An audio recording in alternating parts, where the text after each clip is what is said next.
Good morning, good afternoon, good evening, wherever you are in the world. This is Reganelite here. Reganelite here? Can't not even say my words today. It's Reganelite here. Good morning, everyone. Good morning.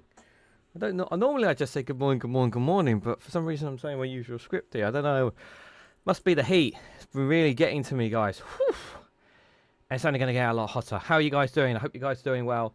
We're going to get to the weather in a bit. Actually, in actual fact, we're going to talk a little bit about it in the news because I think it's really, really important to talk about it, especially here, guys. But we're going to look at the local weather. We're going to look at the daily calendar quote. We're going to look at some stories from the UK, and we'll also talk about another seaside town because I like to do a little bit off topic for you guys as well. Man Monk 33, good to see you there. I hope you're doing well. Just off a heftic knife and shift now, enjoying a beer. Don't judge me as this is my evening. Hey, I'm not to judge, my friend. As long as you stay hydrated, mate, and take care of yourself in this heat because it's going to be difficult, of course. Take all the precautions that you need, my friend. That's totally fine, my friend. I also just wanted to share this for those who did not make the for those who didn't see the community post.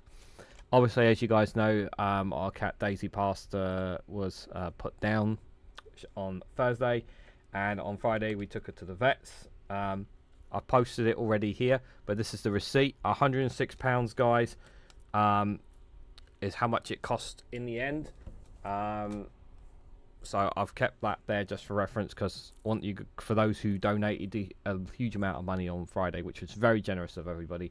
So I really wanted to make that very clear. I've paid for it already. Obviously, I can't take the money that you guys donated straight out because it takes a month before it takes like a whole month before it processes. But I've literally paid it out of my own pocket. I'm straight out of my own pocket just for reference there. So I wanted you guys to know that. Thank you so much for the £2 super chat, Mad Monk, to kick off the goal. Thank you very much. Really appreciate it, my friend. Good morning, Mithril. I hope you are doing well and staying cool. Right, let's go straight into the weather, guys. So at the moment here in London, it is at the moment 9 o'clock here, 8 o'clock here in the morning. It is 22 degrees, just 22 degrees, and it's already 8 a.m. Oh, by the way, if you hear a bit of noise in the background, it's Jasper. I've got the door open, and Jasper, for some reason, decided to get on top of the unit, and now he's just meowing because he wants attention. You know, he's all right. Don't worry, he's fine. I will give him a little bit of attention before I go out today, guys. Honestly, so. Temperatures expected to reach as high between plus 30 degrees. Now, some are saying 33, some are saying 32, some are saying 30. Essentially, it's going to be very, very warm, guys. This morning here in London at the moment is 22. So the highest, it'll reach 30 by 1 o'clock, apparently, is what is the weather forecast is what it's predicting here. And basically by 9 o'clock, it'll still be 28 degrees. The sun is not due to set until 20 past 9 tonight here in London specifically. So yeah, and also just want to we demand cat cam picking him up. If you guys really want, I'll grab him in a second. Tomorrow is also going to be very, very hot as well. 32 degrees is saying as well, but it's reporting to be a bit cloudy, so it's going to be really, really mucky today. I am going to go straight out for a walk tomorrow after this live stream, even though I shouldn't really out in that weather, but I need to get the steps in, and I'd rather do it now than doing it a bit later when things are very, very warm. We'll talk a little bit more about the weather in a bit, guys. Let's go to the daily calendar quote. If he's still there, I'll grab him, guys. If he's still there, I'll grab him. So here's today's 30th of June. There. This is by Annette Kelly, and today's quote goes as follows: "Write your own script. You hold the pen. If the plot isn't what you wish for, turn the page and start again." Write your own script. You hold the pen. If the plot isn't what you wish for, turn the page and start again. That is today's and the last quote of June, guys. So I hope you found that quotation interesting indeed. Tomorrow's one, which is the 1st of July. It's an unknown one actually. It's actually an interesting one. It's well, just gonna have to wait till tomorrow, guys. You're just gonna have to wait till tomorrow for that one, I'm afraid. Sorry. Okay, give me 1 second. I'll see if I can grab Jasper for you guys temporarily. Just temporarily. Only because you asked. Because I'm a nice person. Jasper, come on, say hello.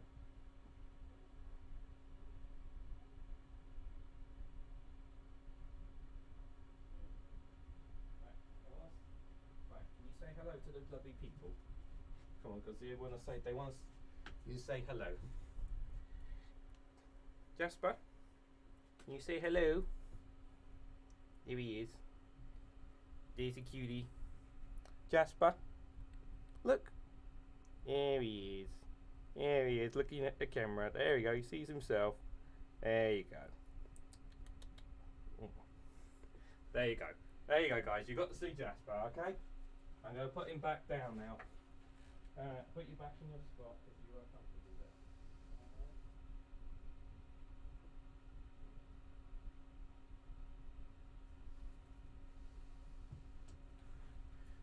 See, you think I don't listen? You think I don't care, chat? See?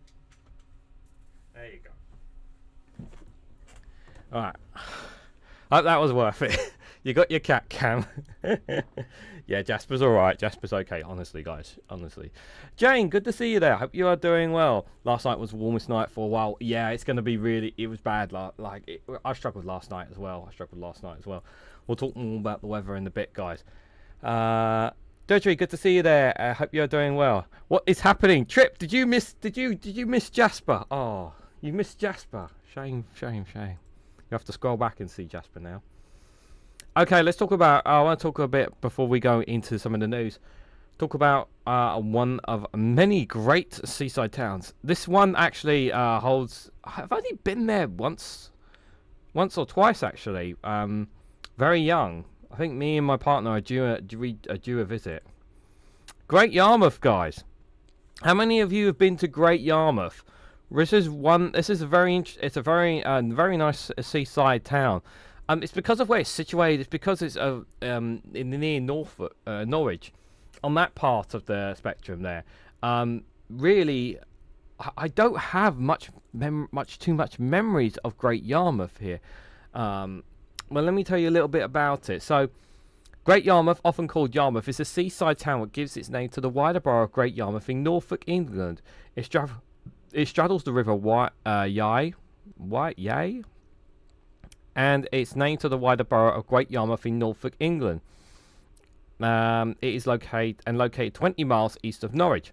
Its fishing industry, mainly for herring, shrank after the mid-20th century has all but ended. North Sea Oil from the 1960s supplied an oil rig industry that serviced offshore natural gas rigs. More recently, offshore wind power and other renewable energies have insured. Yarmouth has been since the 1760s and a gateway for the Norfolk Broads to the North Sea. Holiday making rose when the railway opened in 1844, of course, because railways. Bringing easier, cheaper access and some newer settlements. Wellington Pier opened in 1854 and Britannia Pier in 1858. Through the 20th century, Yarmouth boomed as a resort with a prominent pubs, trams, fish and chip shops, theatres, pleasure beach, the Sea Life Centre, the Hippodrome Circus, the Time and Tide Museum, and the Victorian Seaside Winter Garden and Cast Iron and Gates. I think I remember the Sea Life Centre. Yeah, so that's where it's located on the map, geography wise, if that helps you guys whereabouts it is there. So you can see there, it's just on the small map on the right hand side there. You got the Norwich, and then obviously on the coastline, Great Yarmouth there. Let me see, sightseeing and tourism. Like, there's so much to do. In Great Yarmouth. Toil House from Dungeons. Beach and Axe, the Great Yarmouth Railway Station, of course. Yeah, I think me and my partner need to do a trip to Great Yarmouth. I don't think me and my partner actually done a trip together to Great Yarmouth, actually. I think we've both been, but when we weren't couples, but when we were both younger. I think that's pretty sure of that. Miffle says, I went to Great Yarmouth many years ago. Me and some friends hired a boat on the Norfolk Broads for a week. Like, wow, that would have been awesome. The problem is my missus is just not a boat person. She doesn't fancy getting on a boat though. That's the only thing. Like, I would love to go out on the boats, but the problem is she's not a boat person. She just doesn't like boats. That's a real shame. And some great shots there of Great Yarmouth there. Man, I think it's like it's yes, I remember the crazy Gulf, of course. Yeah, we definitely need to revive a visit, myself and the missus. I think what we'll probably do is maybe we'll do like I think we might do like a stay over day, like a travel up in the morning and stay over somewhere. Stay one night, and then we can make the most of the time in Great Yarmouth. Then we're probably doing something like that because of where we live. It's not as easy connected. Yes, it does connect to London, but we still got to go in. For us, we're not in central London. We're southeast London, so we have to travel train and then connect tube or whatever to connect to where it is. I believe it's like Liverpool Street. I think it is where the rail line connects to Great Yarmouth. There's Pleasure Beach there. Yeah, some great shots of Great Yarmouth there. Really another one that I highly recommend. Yeah, I think I will have a look actually and see if my missus, if we can arrange a weekend to do so, because probably not. I don't know if we would do it right now with the heat. Maybe in October might be the best time for us to go down there, because even when a lot of things aren't open, it's not the end of the world there. Not the end of the world. It's not if everything's open. But yeah, Great Yarmouth, guys, definitely another one to tick off the calendar, that is for sure. But yeah, if you guys have any experiences of Great Yarmouth yourself, do let me know down in the comments. So I'm going to, before I go to the because normally when I do UK, guys, I go straight to the Guardian, as you guys know. However, given the recent temperatures, I think we need to cover this one first. So the UK is to be the hotter than Barbados, with temperatures set to hit a record-breaking 34 degrees. It will be the fourth day of a heatwave for much of England, which is forecast to be hotter than holiday spots in Barbados, Jamaica and Mexico. The UK could see one of the hottest June days on record, with temperatures set to reach a scorching 34 degrees. Since the 1960s, UK temperatures in June have surpassed 34 degrees in only 3 years, with the hottest being 35.6 recorded in the 28th of June 1976. It will be the fourth day of a heatwave for much of England, which is forecast to be much hotter than holiday spots in Barbados, Jamaica and Mexico. Thank you, Mad Monk, for the second super chat of the day. Much appreciated. To the Democratic Republic of Penguins. Thank you. Much appreciate that. Thank you. That's very kind of you. Wimbledon is set for its hottest ever opening day, with temperatures expected to beat the previous record of 29.3 Celsius set on the 25th of June 2001. The hottest day of the tournament was seen on the 1st of July 2015, when temperatures reached 35.7 degrees. For those who don't know, that's the tennis tournament that we have in central London, for those who don't follow tennis. Yeah, I really hope those people, I really hope that they are very moderate, that the tennis players drink plenty, stay hydrated, and I am very concerned about their well-being, as well as those who are going to the events as well, just trying to stay cool. Yeah, it's going to be very, very warm for them. It could also be tropical night, with parts of England staying above 20 degrees overnight into Tuesday, the Met Office has said. Yep. On Tuesday, parts of southeast England could hit 35 degrees, though Scotland and Northern Ireland face heavy rain and cooler temperatures. So yeah, those in Scotland won't feel it too much as we will. An amber heat alert came into force on Friday, second in 2 weeks. The alert, which covers London, the East Midlands, the South East and the East of England, lasts until 6 p.m. on Tuesday. Yeah, like I said, it's going to be plus 30 tomorrow as well. Official heat. The official heat is recorded when it reaches a certain temperature between 25 and 28 for 3 consecutive days. The threshold varies across the UK. Yeah, fires could possibly break out as well. Temperatures were well above average in southern parts of Spain, with 46.8 degrees recorded. 46, that's Spain, guys. Jesus. and more than 40 degrees in Portugal, Italy, and Greece over the weekend there. Yeah, that's brutal. So guys, I mean, I'm gonna say at the end of the live stream, but I'm just gonna tell you it now because I really want to remind you before we go into the rest of the news. Please drink plenty of fluids. It doesn't have to be water, as long as you drink something, guys. Obviously, do drink something cold if you can. Like my bottles of water now, I put my bottles of water before coming live. I put it in the fridge to keep it nice and cool. Also, guys, as a nice little thing as well, if you have one at home, if you've got a jug, so if you're somebody that likes soft drinks, if you haven't got a jug, grab one. What you could do is fill it up with whatever you want, whatever juice, whatever drink you want, stick it in the fridge, and then when you need it, then you can use that, so you can have a nice cooler drink there as well.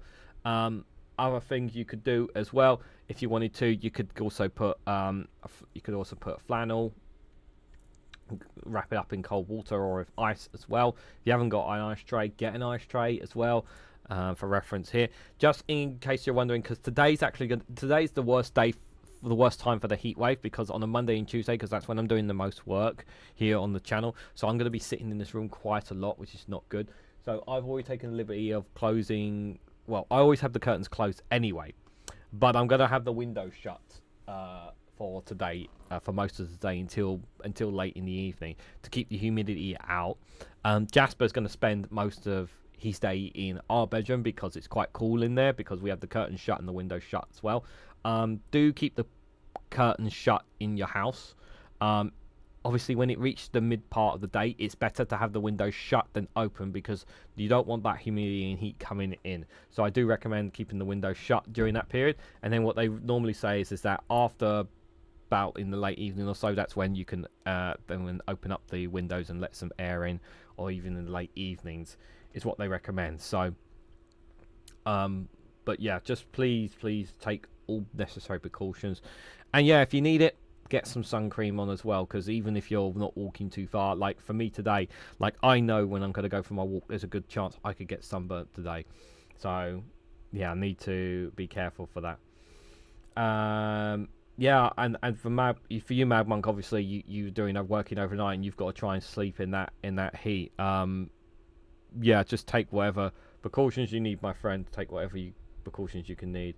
I despise when we're doing the boat race and things like that. Yeah, it's fine. It's not everyone's cup of tea. That's totally cool. But again, I'll remind you guys at the end of the show.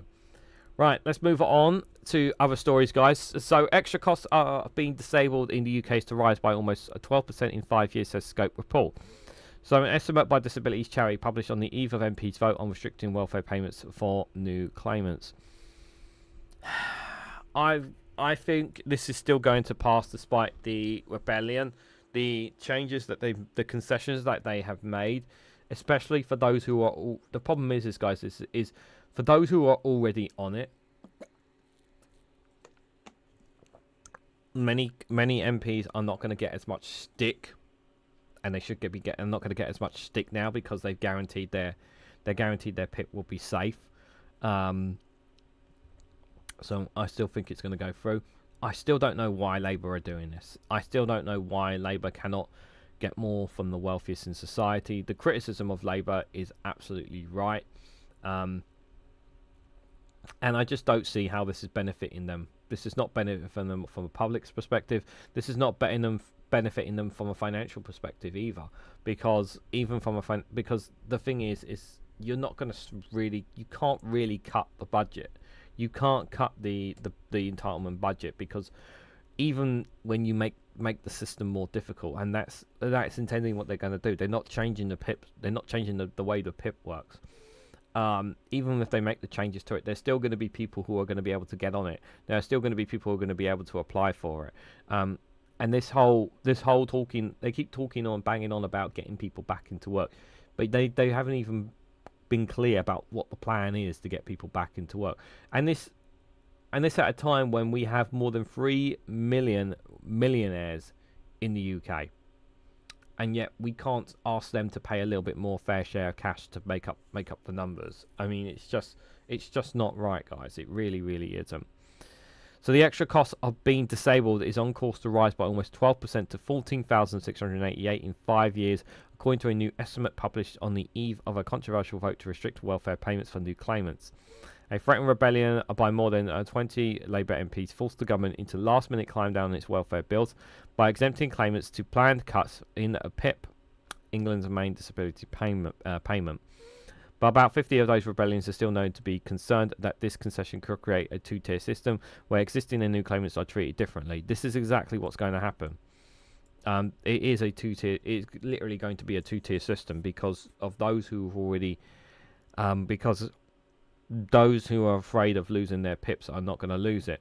But those who are going to be new and going to be applying, they're going to have to go through this, go through the new system, which is not fair. So. Yeah, it is literally going to be a two-tier system. The new figures produced by the disability equality charity Scope will fuel fears of a growing disparity between two sets of claimants as the cost of living rises. Its annual disability price tag report estimates that the extra cost of facing disabled people currently stands at £1,095 per month, up from last year's price tag of £1,010. Based on the Family Resources Survey and forecast from the Office of Budget Responsibility, the report estimates that this monthly cost will climb to $1,224 by the financial year 2029-2030. And it means disabled people will be facing an effective annual surcharge by almost $15,000 by the end of the decade to live at the same standard as non-disabled people. The figures factor at the extra costs of disabled people face, including higher electricity bills to power medical equipment or extra heating bills associated with health conditions affected by the cold. Scopes point out that benefits cover less than half of those extra costs. With benefits, the monthly shortfall is currently £630 and set to rise to £704 in 5 years, the report estimates. And James Taylor, the executive director at strategy at Ghost, said the figures show that the government's concessions on PIP must go further. He said, life costs an enormous amount more than when you're disabled. Our latest analysis finds the price tag of disability is now at $1,095 a month, a figure only set to increase in the coming years unless action is taken. And by the way, if I start feeling yawny or whatever, it's not because I'm tired, it's because the heat is making me tired. I'm glad that disability is devolved in Scotland. It doesn't affect folks like my oldest brother and sister-in-law. Yeah, because Scotland are not idiots. They understand how important it is, and they really do. Madmonk says, I have blackout curtains and stay in a house built in the 1920s, so it's a solid house but still hot as hell. Yeah, a lot of our homes here are not designed.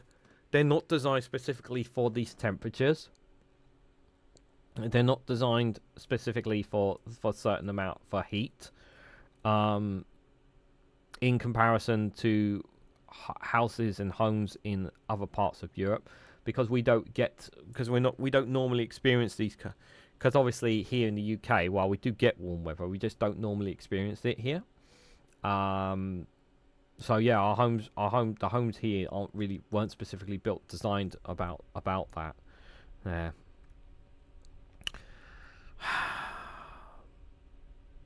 I don't know what's going to happen tomorrow. I'm not sure, but we will talk about it on Wednesday. That is for sure, guys. We will talk about it for sure. Do I think it's going to pass? I still think it's going to pass, guys. I still think they're going to pass because enough MPs have agreed to the concessions, unfortunately, with that. Even McSweeney's poor advice, I don't understand why Starmer didn't instantly understand that PIP changes was a bad idea. He clearly doesn't understand a lot, and he's just going by more than McSweeney. And he basically said he knows. Keir Starmer basically said, no, I'm not being a yes man to more than McSweeney. And I'm like, you effing liar on Twitter, basically. I don't normally lash out at politicians on Twitter.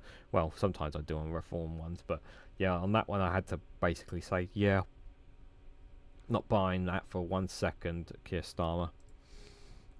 So make healthy food more appealing, government tells supermarkets. Food businesses must make it easier for customers to buy healthy food under new government plans announced last Sunday. Well, the thing is the only way you can make it more appealing is by reducing the price of healthy food and making junk food more expensive. It doesn't matter how fancy or how nice the packaging is, or how good of health it is. You're not gonna have You're not gonna have school kids after school coming into your supermarket or going to a salad bar or whatever and having healthy food. They're still gonna go to their Burger Kings, McDonald's, and whatever and have junk food because they prefer the junk food. That's why it needs to be done. For me, it's not just a case about making it more appealing. You need to do something about the costs. You need to have green foods needs to be cheaper than junk food. You've got to make that balance if you want to get people eating more healthy so that they can look after themselves more. They're less reliant of where it's coming towards getting obesity and whatnot, and just having a healthier lifestyle. So supermarkets and manufacturers in England will partner with the government to tackle obesity rates by encouraging people to make their weekly shopping healthier. Minister said it will be up to food retailers to decide how they do that, but it could involve offering promotions on healthy food, tweaking loyalty points, and incentivizing healthy options, or changing shop layouts. If I'm absolutely honest, as someone who worked in retail for 15 years, I'm pretty certain the majority of supermarkets are doing this anyway, and they push this very, very hard in January. They push the really healthy diet stuff in January anyway, because January is when most obviously most people decide to go on slim fast and what say they're going to do it, and then some of them unfortunately go out, don't carry on. The Shadow Work and Pension Secretary said it was not up to government to tell people what to buy, describing the mandatory government targets as a nanny state. They've had 14 years in opposition to think about what they wanted to do about the NHS. MP Helen Whitney told Sky News Sunday morning. They've had a year in government, and the number one thing it seems to be hide the crisp. Telling people what to buy, I think it's not up to the government. I believe it's personal responsibility, she said. The plan's also changing products to make them healthier. His hope strategy will help make healthy eating more accessible to customers and relieve pressure on the NHS. The policy will see major food retailers report on healthy food sales in a bid to increase accountability, and targets will be agreed in partnership with the industry. Plans are a raft of measures aimed at improving the health of the nation that will be included in the 10-year plan for NHS in England, which is expected to be published next week. He said the new Health Secretary Wes Streeton said the new strategy was radically different from the previous government nanny state approach of dictating to people the prices, the marketing, and instead working with supermarkets to encourage healthier eating. Yeah, it's not. They're not telling people on the pricing and marketing. He says when he spoke to Laura Queensberg, if we reduce our calorie intake by just 50 calories a day, then we can get well over 300,000 children out of obesity, 2 million adults. What about child poverty? What are you doing about that, Wes? The current report will show more than 1 in 5 children is living with obesity at a time they leave primary school, rises to almost 1 in 3 in most deprived areas, costing the NHS £11 billion a year. The Food Foundation reported that 1,000 calories of healthy food such as fruit and veg cost £8.80 compared to £4.30, the equivalent of amount of less healthy food, and such as ready meals and processed meats. I don't have a problem with this. I think it's a good thing if it helps encourage more people to get more healthy. That's always a good thing, guys. We always want to encourage people on that kind of stuff. I think it's really, really important. Is this one worth covering separately? No, don't think so. Good morning, or should I say good evening, Steve McMahon. Thank you so much for the $5 New Zealand dollars, my friend. How are you? Good to see you there. And you, Counter Kev, if I didn't say hello. Alex Adams, I see you there. Good to see you there as well. Hope you are doing well. And anybody else lurking in the chats, make sure you stay hydrated, guys. It is going to be warm out there. Not us poor kids used to exercise a lot back in the 90s, says Dirtreat. Yeah. Thank you, Mad Monk, for another £2 super chat. It's very kind of you. One more for the Democratic Penguins Republic. Thank you, my friend. I really appreciate your generosity. Thank you. It's very kind of you, my friend. Thank you. Right, guys, shall we have a look at what all the news in the UK is saying today? Let's start with The Guardian. So, as we're saying, the front page of it, UK government agencies not accepting e-visas as ID from job applicants. Home Office said change systems needed at SIA to allow e-visas, prompting fears of another Windrush type scandal. That's not good. Civil servants start industrial action over return to office mandate. Oh my god, this crap. Members of the Public and Commercial Service Union also protesting against the closure of 6 work locations. Like, stop forcing people into the office. Like, as long as they're doing their job, who cares? Like, you're not subsidized. Like, here's the thing as well. This is really, really important. Like, a lot. Then people don't get subsidized for traveling to work. By the way, they have to pay out of their own pocket. Civil servants will begin indefinite industrial action today in protest against office closures in a move that will make them work from the offices.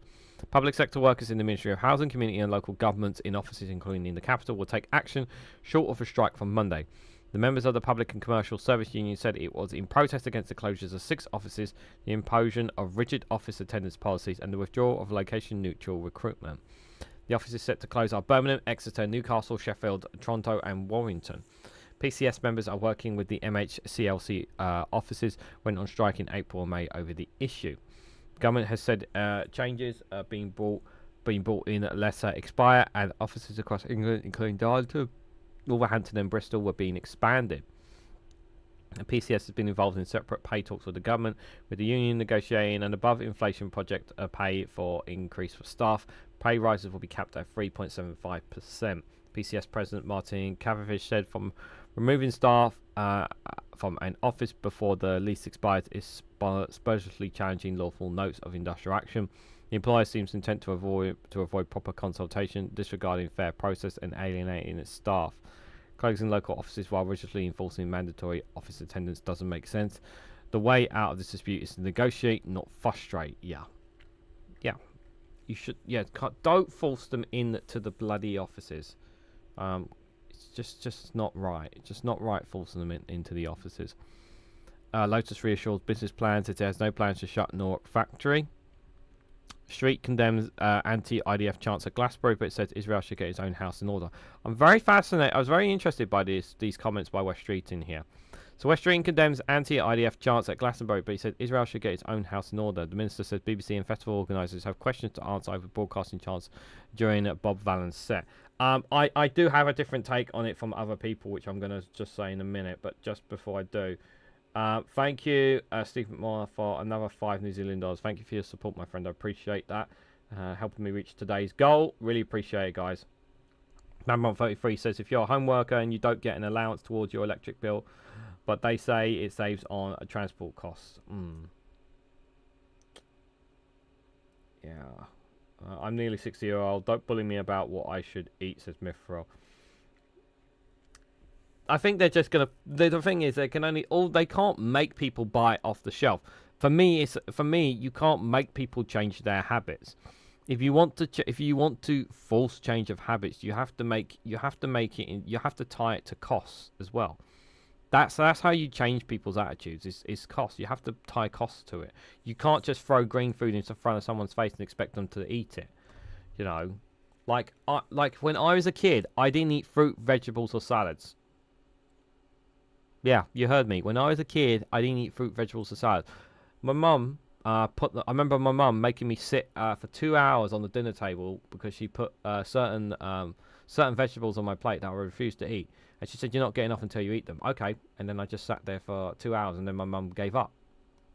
Because I didn't want to eat, because I refused to eat them. Right, so let me talk about this. Let me talk about Bob Vallen's set, because I did listen to it, guys. Look. Now I did watch Max's video on this as well, but I'm gonna slightly disagree here. Like, I am all for, obviously, you guys know how my position is about what's happening in the Middle East, what the IDF are doing, and they are vile, they're scumbags. These people, what they are doing, what the Israeli government and how they are treating people in Gaza, how they are treating the Palestinians in the West Bank and in Gaza, and rightfully so. Yeah, we should be calling for their calling for justice and action to be taken against them. However, calling for the deaths of them, for me, is a step too far. Okay, it is a step too far. You should not be calling for the deaths of it. And I get the anger and I get the frustration, and you guys know I've been covering this extensively. I feel that anger and I feel that stress, but for me there is a line. There is a line, and calling for the death, calling for the death of them makes you no different than they are. Yeah, I get the anger, I get the rage, I get it, but you should not be shouting death to the IDF. That's just too far for me. Like, yeah, criticize them, bash them, like you call them all things under the sun, but calling for their death doesn't help the situation, doesn't help the situation in any way, shape or form, doesn't help your cause. All it does is plays into the right wing and plays into the Israeli lobby's hands, and that's exactly what it's done. Like, that line of death to the IDF, I don't approve of whatsoever, guys. I really, really don't. Everything apart from that, everything else I have no problem with. But calling for the death of them is a step too far for me. And there are lines, guys. We can't sink ourselves to their level. I know I have this argument with people in the chat before where they say we have to go sink to that level. From my moral compass, I'm not prepared to do that. I know some of you guys are prepared to do that. I know some of you guys are prepared to say that, and that's fine. You can say that, but I'm not prepared to say it, and I don't agree with that premise. And Max, the way he put it is about the context of it. It's not because of the organization. Yes, it is in the terms of context. Yes, it's about the Israeli Defense Force in terms of the context of the organization rather than a group of people. But it's still not something for me that is helping the situation here. Again, you guys know how I feel about what's happening in the Middle East. You guys know. But I just think that calling for the death to the IDF and getting the crowd to chant death to the IDF is not helping the situation at all. But that's my personal opinion. Musicians and Glastonbury attendees are hard progressives. What do you expect? I have no problem. I knew that they were gonna. I knew that when Glastonbury, of course I do at Glastonbury, there were gonna be Palestinian flags. There were gonna be things mentioned about it. I knew that, but what I wasn't expecting was them to call for the deaths of the IDF. I just thought that was just a bit of a. I thought that was a line too far. That's just my personal opinion. And they are absolute vile, disgusting people because of what they're doing. Absolutely, they are absolutely vile, disgusting people. But you won't hear me calling for the deaths of them. Witchy Goth, good morning. I hope you are doing well. And I'm just wondering what's Streeting getting at here? Why is he basically bashing Israel? Is kind of what he was doing as well. Well, like getting your own house in order. Like what? This is not West Streeting. This is highly unusual, and I'm just trying to think like what's he trying to do here? Because no Labour minister has criticised Israel, and this has been a while since that West Streeting here. I just thought it was highly unusual for a Labour minister to come out and criticise Israel. I'm glad he did. I'm very glad he did. But do I see West Streeting getting his neck pulled because it's going to upset the Israeli lobbies? Yeah, I do. I will say it's good to. He was very careful with his language, shall we say, and the tone of his language there about telling it's Israel's fault, and it is Israel's fault. All these things are on Israel. All these things are on Israel here. Starmer says he's lost the grip on the welfare fraud due to focus on foreign affairs. I would agree with that to a certain extent. I would agree with that to a certain extent as well. Witchy God says you agree with me. Miffle says I would argue that maybe if the feeling wasn't there, the crowd would not have gone along. That's fine. I totally get the feeling. Like I totally understand the feeling. We totally understand. I totally understand the feeling. A feeling about it. You know, I've you know, I don't need to say how many times how angry I am about the IDF and how the way they're treating themselves as well. But I just, guys, just from my perspective, chanting death, death to the IDF, it just don't feel like it's helping the cause. Like, you know, like if they were calling them disgusting, vile human beings, scum of the earth, what these people are doing, you know, what this is, if they were saying like disgusting, the vile, degrading and proper bashing, like the Israeli government and the IDF and what they were doing, I would all be for it. But I'm not going to call for their deaths, guys, because I don't want to sink to that level. That's just it.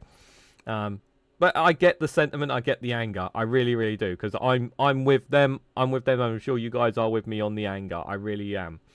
Conservatives crying over hurty words and wanting to silence free speech. Yep, they do want to silence free speech. You know, that front page of the Daily Mail the next day was just outrageous. Yeah, and then they're all going on about Lucy Connolly, who literally, like, she was calling... Literally, Lucy Connolly was calling for the deaths of asylum seekers to set that asylum building on fire, and they're like, and everybody all condemned that.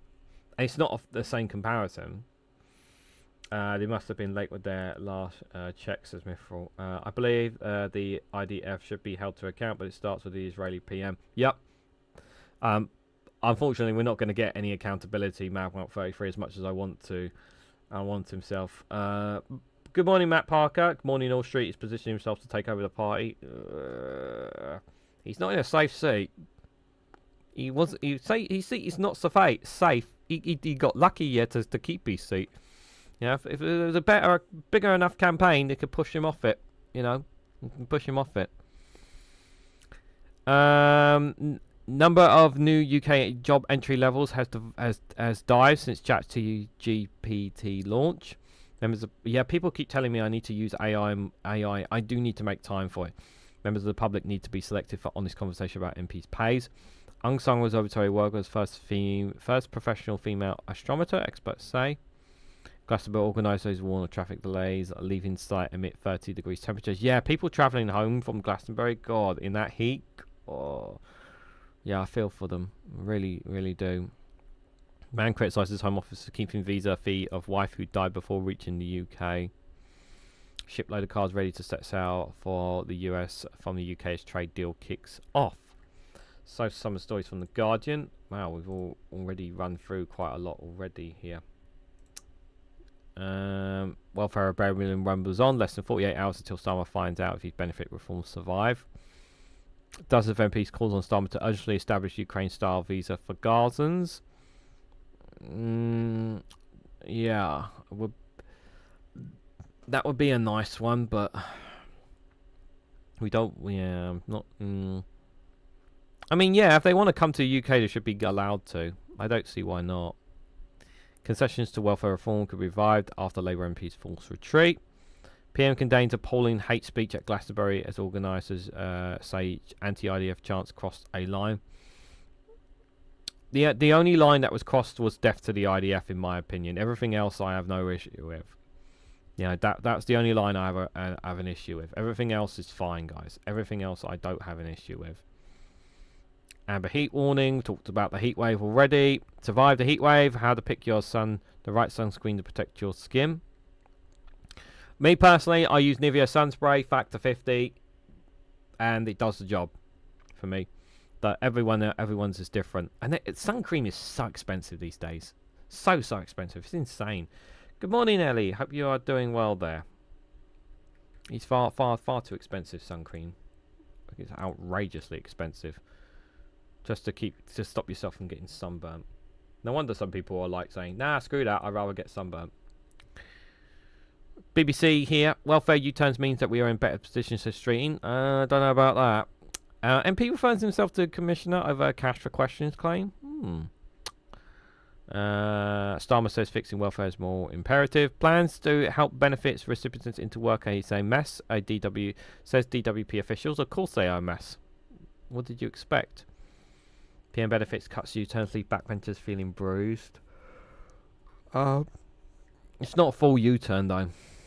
Labour didn't do enough thinking, top ex-official says. Disgusting to say the UK has two-tier justice system. Attorney General tells the BBC. How much will U-turn disability benefits cost? Well, they said roughly the estimate was around about 20 billion pounds. How far Glastonbury has fallen, old enough to remember when it was a genuine countercultural event.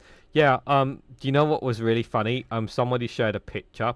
There was this little watchtower out. There was this little like watchtower, someone on the watchtower at Glastonbury. I saw this tower and I was like, it's more about stopping people coming into Glastonbury than like that's got more it's more oh, it's just ridiculous. I was just like, wow. Like, do you need to have a watchtower at Glastonbury? Literally, a watchtower. Oh my god. Absolutely ridiculous. What a joke. Yeah, I'm glad I've never been to Glastonbury. I don't think I ever will go to Glastonbury, guys. COVID inquiry to look at the impact on care services. Keir Starmer criticised as appalling Bob Van RDF chance. Yeah, I talked about that already. Lifetime ISA leaves some with less money than they put in. Yeah, well, there's no guarantee when there's always your capital is always at risk whenever you invest. There's no guarantees. They always say your capital is not always intended to grow. Not really a lot more there to add there, guys. Let's keep the ball rolling. We've got about 13 minutes to go. Just a quick reminder, guys. I will be back live streaming later tonight at 8 p.m. for the Snowflake Viewpoint. If you can join me for that, please do. It'd be much appreciated. I did say on Friday I was going to try and get a live stream together. I haven't had a chance to message a few people. I will see if I can get some people together in a short notice, if possible, just so we can get at least one roundtable discussion this week. Keir Starmer has the worst start then as PM, then Liz Truss. Worst experts claim worse than Liz Truss. That's excessive. No, I don't. No. I don't buy that. Like, no, it's not as bad as Liz Truss. No, that's just not. I don't agree with that at all. Serbia populist, Glastonbury row, supervised fines. PM said he was distracted by Middle East during welfare rebellion. Serbia's populist president announced more arrests after a massive anti-government protest. Thousands protest Bulgaria's euro adoption, call for a referendum. They want to say on the currency change. Bulgarians are not happy about the euro currency change. For those who don't know, their I think it's called levy, is their currency. It's going to be changed to the euro, and Bulgarians are not happy about it.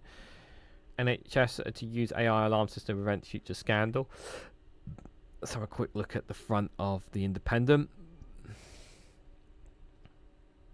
Girl 7 dies and 4 other children injured as a tree falls in park. Yeah, I saw this story when I was watching the news over the weekend. 7-year-old girl. Yeah, it's still a mystery.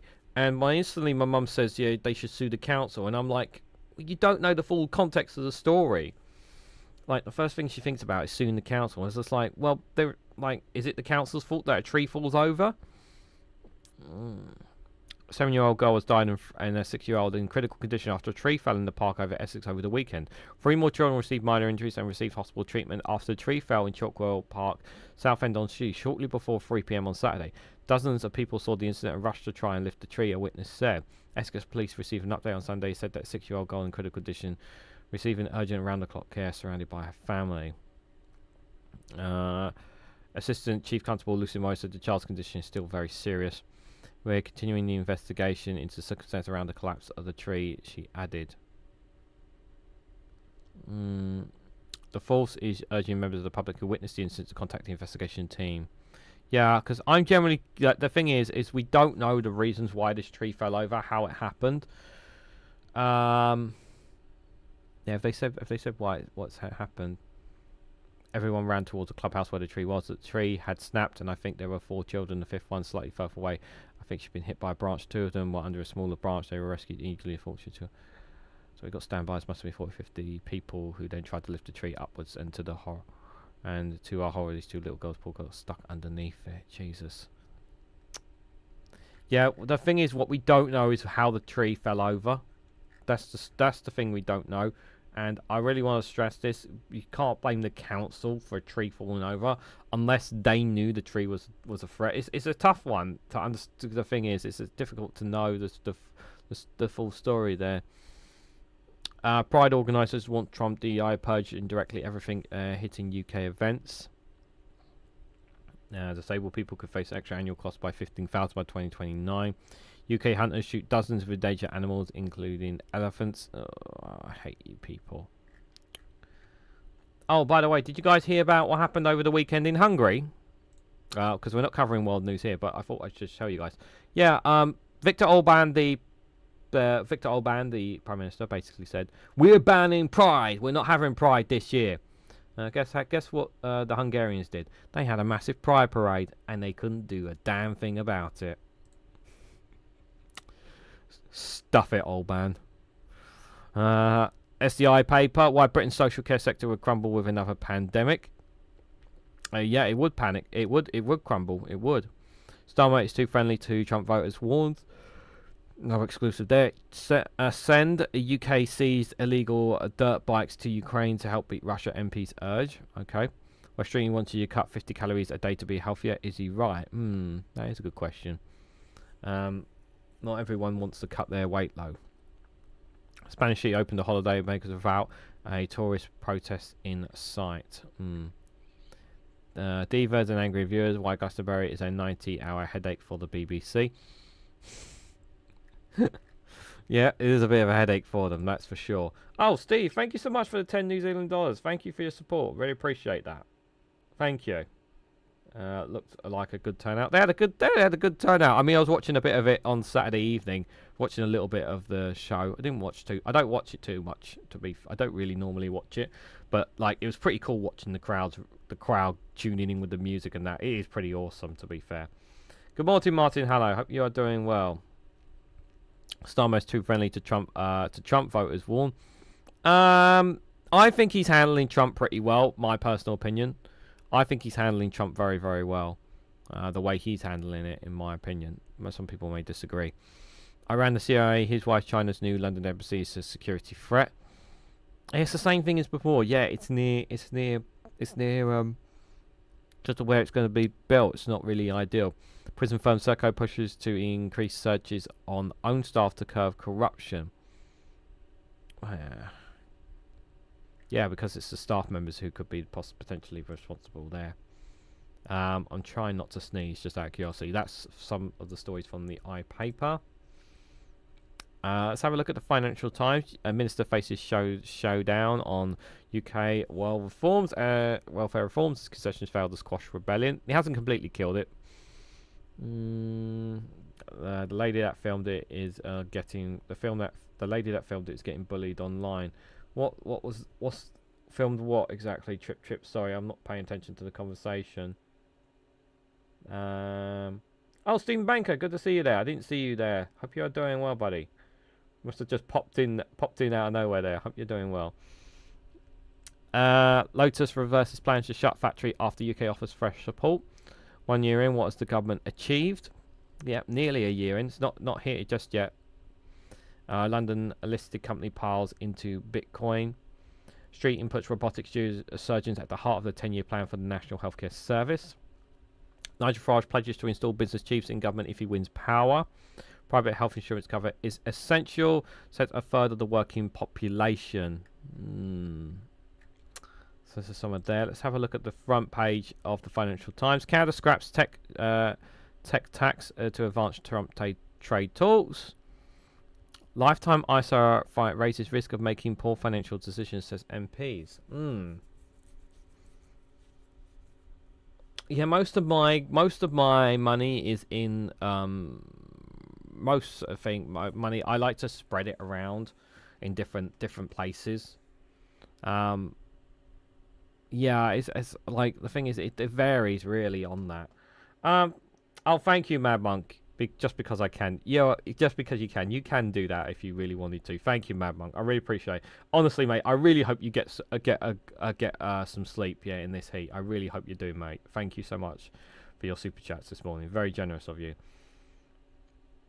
Oh, Helen, the lady that live streamed the kneecap bit. I see. Thank you. US stock markets come back. Test investors' faith in rotation in Europe. UK launches biggest financial advice shake-up in more than a decade. Anything that helps people save their money is always a good thing. Anything that can help people, I'm very always. Anyone that helps people, whether it's middle or low incomes, if they can find ways to save some money for benefit, so they can turn their £1 into £2, that's always a good thing. US holidaymakers descend on Europe as over-tourism fears mount. Canada scraps defiance. Russia hits Ukraine with the biggest air attack of the war. W.H. Smith takes haircuts on price tags for high street businesses. I'm surprised W.H. Smith are going, to be fair, because they're so expensive, but they're still going somehow, guys.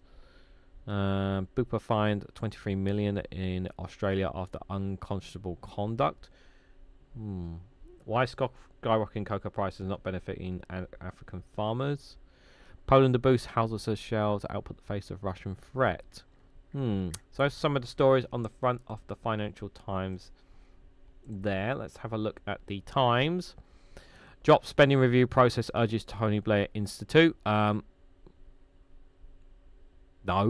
Starmer has the worst start of any new PM, that says polling guru. Again, disagree. Liz Truss was the worst. Keir Starmer's last-ditch efforts to quell welfare reform cuts rebellion. BBC staff ashamed over Glastonbury. Yeah. Starmer says get on with it as trans ruling ignored. Yeah, well, you tried. Yeah, what have you discussed? Why don't you get around the table and discuss it with them, Keir? Oh, you're not prepared to do that. Oh, of course you're not. Of course you're not. Most of my money is in my pocket, and it's not that deep. Yep, you got to look after every single penny in every way. Sure, W.H. Smith is a rubbish shop these days. It's too expensive. It's too expensive. Like, it's just too expensive, W.H. Smith. Like, they're too expensive. I won't spend money in them.